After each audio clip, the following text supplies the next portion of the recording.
So what's up guys, it's been a while na wala ta makahimog vlog kay medyo na busy gyud sa trabaho, no? So karon mo balik ta pag himog vlog, timing pod kay na ako karon sa Ilaya, mo bisita ta sa atong babuyan kung unsa na ila kahimtang dito.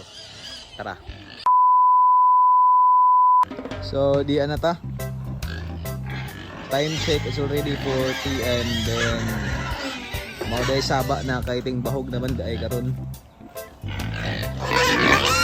Uyab na kay nating mga bakutin sa una.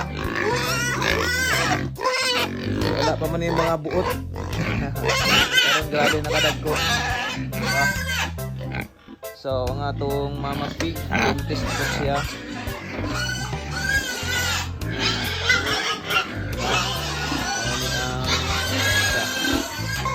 Timing man kay nata karon, kita na lang magbahog.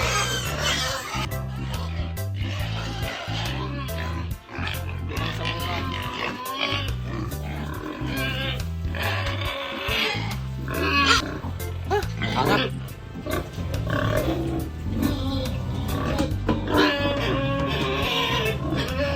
Good.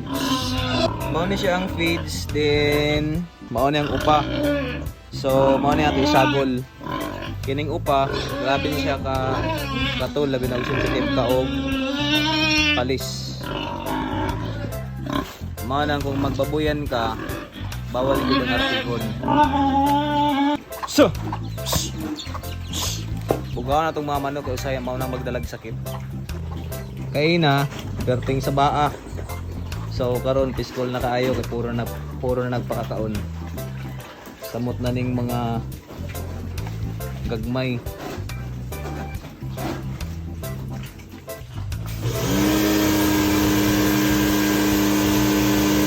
Isa gyud sa pinaka-importante pag nakaibubuyan kinahanglan na akay source of water.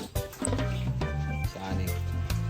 Og mao ni ang akong kina sa tubig. Kay kinahanglan hindo permi ang ilang higdaan at the same time walay baho ang babuyan.